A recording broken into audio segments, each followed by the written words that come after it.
2 Timotius pasal 2 ayat 3 dan 4 bersama-sama. 1, 2, 3. Ikutlah menderita sebagai seorang prajurit yang baik dari Kristus Yesus.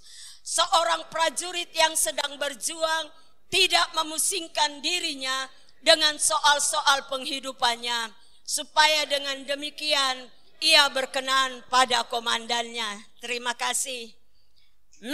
Saya mau berbicara tentang mentalistik seorang prajurit. Seorang prajurit adalah pribadi yang luar biasa. Di sini Rasul Paulus mengingatkan supaya kita ikut menderita.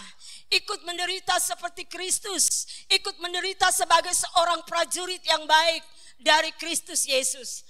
Bukan mau cari gampang, bukan mau cari enak.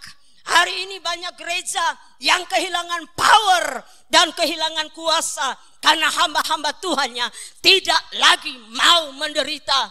Dulu waktu gereja belum berdiri, dulu waktu masih pakai lampu Petromas, dulu pakai lilin, dulu belum lihat gaji yang besar, semangat, tiap hari kunjungi jemaat, tiap hari memberitakan Injil, tiap hari ada jiwa-jiwa baru. Tetapi sudah naik di mobil Fortuner, sudah naik di Avanza, jemaat sudah banyak, sudah bisa gaji staf. Banyak gereja yang justru tertidur. Tidak di sini, tapi di mana-mana ada. Saya sedang berdoa, Tuhan nyamankan saya dalam kelas penderitaan sampai Engkau panggil saya. Sebab hamba-hamba Tuhan yang bertahan dalam penderitaan sampai akhir akan mendapat mahkota yang berkilau di tempat yang luar biasa. Salah kalau ada hamba Tuhan di sini yang berdoa, Tuhan jauhkanlah penderitaan daripadaku. Salah besar. Karena engkau akan kehilangan power. Justru di dalam penderitaan engkau akan menyala seperti melewati dapur api yang panasnya 7 kali lipat. Justru di dalam penderitaan dan dalam tangisan Anda semakin mengkilat seperti emas muri. Itu janji firman Tuhan. Ada banyak hamba Tuhan bilang, Tuhan jauhkanlah penderitaan. Nanti Anda tertidur nyenyak. Tetapi waktu ada penderitaan punya banyak pintu masuk. Dan ada yang Tuhan tutup, tidak bisa sentuh saudara. Tapi ada yang Tuhan bilang, masuk saja, saya kasih izin. Lihat Ayub, yang tiada celah, tidak berdosa, saleh. Ayub pasal 1, menjauhi kejahatan. Tapi Tuhan mengizinkan penderitaan yang luar biasa. Nyaris Ayub hampir tidak kuat di hadapan Tuhan. Tapi penderitaan itu memberikan power berlipat kali ganda dalam hidup dan pelayanannya sampai hari ini. Jadi kalau Tuhan izinkan pintu penderitaan masuk lewat pasangan saudara, masuk lewat penyakit, masuk lewat masalah rumah tangga, masuk kena di anak mantu, masuk kena di anak-anak saudara, masuk lewat jemaat saudara, masuk lewat dompet saudara, masuk lewat apapun juga, katakan haleluya. Saya prajurit, saya tidak akan mundur. Saya bilang, Tuhan, jangan buat saya terlena dengan semua yang nyaman. Sebab nanti saya bisa lupa Tuhan. Kekasih yang saya kasih di dalam kasih Yesus Kristus. Saya tidak berbicara soal sesuatu yang hebat tentang seorang prajurit. Prajurit hari ini bisa pakai baju loreng-loreng, bisa pakai baju polisi yang warna begini, bisa pakai baju biru, baju yang kuning, angkatan laut, tanda dia penerbang, angkatan udara. Tetapi bukan soal dia di luar dan pangkat-pangkat yang membuat komandan angkat topi. Tetapi yang paling penting adalah mentalistik di dalam. Saudara ingat Raja Daud. Waktu dia berdiri, dia Bapak bilang begini, Daud, kau bawa roti, masuk pergi, antar buat kau buka ketiga itu. Karena dong selama tidak ada kabar, dong perang terlalu lama, dong melawan orang Filistin. Kau bawa roti-roti ini, bilang Bapak, kamu semua ketong di sini baik-baik. Tanya, lihat dong keadaan, dong sehat kah tidak? Pergi menghadapi dorang. Daud pergi dengan bekal yang diberikan oleh ayahnya. Waktu dia masuk ke dalam medan peperangan, apa yang dia dengar? Ternyata ada suara yang menghina Allah Israel. Suara dari raksasa Filistin yang menghina Allah Israel sedemikian rupa. Orang Israel, pasukan tentara Israel kena maki dengan suara yang menggelegar. Daud heran. Pagi dan sore waktu barisan diatur berhadap-hadapan, mereka mendengar hinaan terhadap bangsa Israel sedemikian rupa. Tidak ada satu orang pun yang bisa melawan. Orang Israel seperti anjing yang memasukkan ekor dengan ketakutan. Daud yang hanya seorang gembala domba, anak kecil yang kemerahan parasnya, yang biasa-biasa saja, berdiri di tengah kakak-kakaknya dan dia bilang, "Kakak, kamu dengar suara itu baru kamu tahan Kamu dengar dorang menghina Allah dan Raja Israel, baru kamu pura-pura tuli dan pura-pura buta." Dia bilang, "Jangan bicara banyak. Ketong yang pakai baju perang saja ketemu nyali becek, apalagi kau sepanggal ini. Kau bukan prajurit perang, kau pulang. Bilang bapak ketong sehat dan kau pulang. Hilang dari barisan ini." Tapi apa yang terjadi? Daud marah. Daud bilang tidak ada yang bisa menghina pasukan Israel. Tidak ada yang bisa mengalahkan Allah Abraham, Ishak dan Yakub. Daud menunjukkan mentalistik prajurit dari sini. Amin. Bukan dari sini. Waktu dengar suara yang lantang dari Daud, Raja Saul bilang gini, ada yang berani? Saya dengar katanya ada yang berani yang mau lawan Goliat. Coba panggil dia ke sini kah? Waktu Daud muncul, Raja Saul bilang, "Ya ampun nih kacuping sepanggal. Kau berani lawan Goliat itu?" Daud bilang, "Saya akan menghadapinya. Pakaikan dia semua seragam. Dan pakaikan dia ketopong besi. Pakaikan dia baju sirah. Kasih pakai dia tameng. Pegangkan semua alat pedang yang berat." Tapi waktu Daud dia jalan, dia bilang begini, "Aduh ini berat. Saya tidak bisa, lepas semua. Lalu kau akan menghadap Goliat dengan apa?" "Aku akan menghadap dia dengan alih-alih. Dan hanya ini yang ada pada saya." Perhatikan, kau sudah dilantik berapa tahun di gereja Kemah Injil yang besar. Mungkin ada banyak pendeta yang menumpang tangan. Mungkin di belakang Anda STH, MA, di depan hampir nyaris master.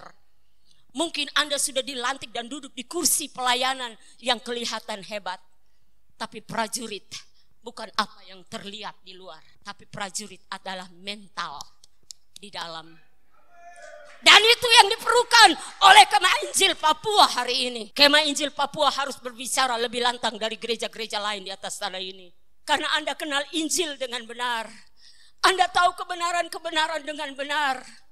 Jemaat Anda jauh lebih banyak dari gereja manapun, gereja Injil manapun di tanah ini. Anda harus bangkit dengan mentalitas prajurit yang jauh lebih berani daripada prajurit manapun di luar. Berbicara untuk semua ketidakadilan, baik itu HAM, baik itu politik, baik itu ekonomi, baik itu pendidikan, baik itu dari sisi budaya. Anda tidak perlu dokter untuk ngajar saudara. Anda tidak perlu sekolah tinggi untuk berbicara kebenaran dari Tuhan. Anda hanya harus berdiri dengan nyali sang Daud berdiri di depan Goliat. Daud katakan, "Saya akan pergi menghadapi raksasa itu." Dan esok harinya saat dia berdiri menghadapi Goliat, semua orang Israel terdiam. Sebab banyak di antara mereka yang bilang dia pasti mati. Tidak ada baju perang, tidak ada pedang, tidak ada tampang prajurit. Dorang bilang, "Kutong kubur dia hidup-hidup ini. Ini orang gila." Tetapi Daud berdiri. Waktu Goliat melihat dia bilang, "Kau kira saya anjing jadi kau datang dengan alih-alih itu? Aku akan mematahkan engkau dan menghancurkan engkau. Kau akan saya kasih jadi makanan burung." Tetapi dengan tenang, prajurit kecil ini mengangkat alih-alihnya.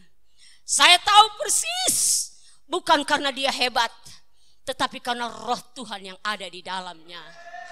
Hanya itu. Dan waktu dia mengalihkan alih-alihnya, saya tahu tangan Allah Abraham, Ishak dan Yakub, tangannya Allah orang Papua memegang tangannya. Dan waktu dia mengalahkan, memutar alih-alihnya, waktu hatinya menghitung 1, 2, dan waktu dia mau menghitung ketiga, saya tahu tangan Tuhan yang luar biasa itu mengarahkan batu tepat ke arah kepala Goliat. Haleluya.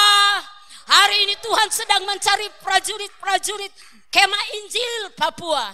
Tuhan cari prajurit-prajurit Kingmi Papua yang punya nyali Daud hari ini. Daud-Daudnya Papua sedang ditunggu di atas tanah ini. Yang tidak takut berbicara, yang tidak takut bergerak, yang tidak takut turun lapangan, yang tidak takut menunjukkan kebenaran. Bukan karena karena uang 1 amplop. Bukan karena karena dana otsus. Bukan karena kepentingan politik. Hari ini banyak gereja terbayar. Hari ini banyak hamba Tuhan tidak berani berbicara membela kebenaran Allah. Karena dia sudah terbeli dari banyak lini. Saya berani bicara ini. Karena saya sudah 7 tahun sebagai gembala sidang. Tidak digaji oleh siapapun. Jemaat saya hanya anak-anak di jalan yang tidak bisa memberikan perpuluhan dengan rutin. Saya dipanggil Tuhan tidak untuk tunggu dompet perpuluhan atau untuk celengan perpuluhan. Kantor saya ada di jantung kota dan di pasar mama Papua, lantai 3, sudah 9 tahun terakhir. 15 tahun terakhir Tuhan ajar saya untuk mengerti mentalistik prajurit Kristus yang hanya bergantung pada Allah setiap hari dalam kehidupan saya.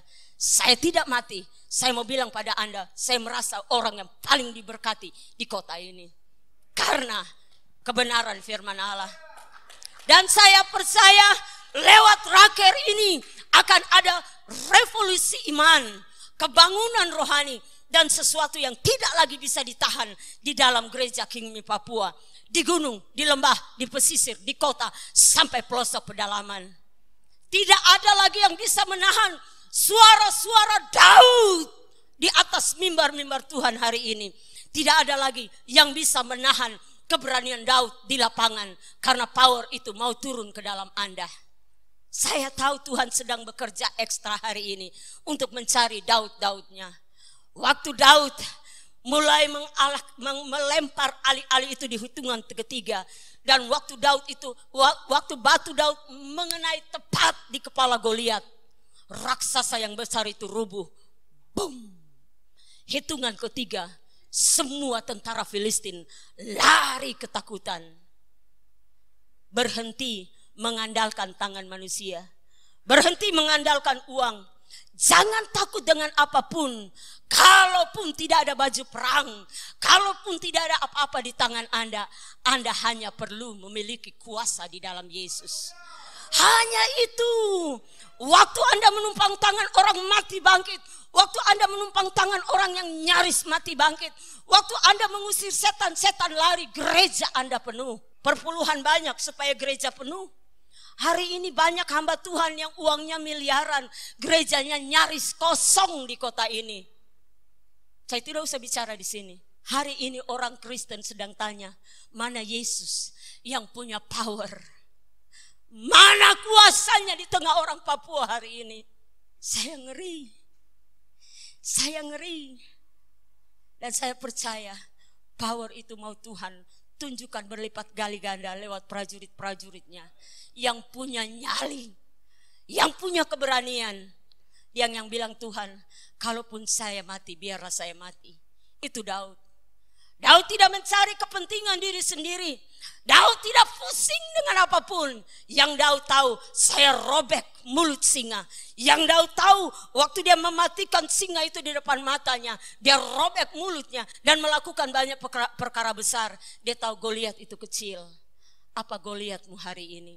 Tuhan sedang mau bergerak lewat tangan Anda yang kecil bagi hormat dan kemuliaan Tuhan.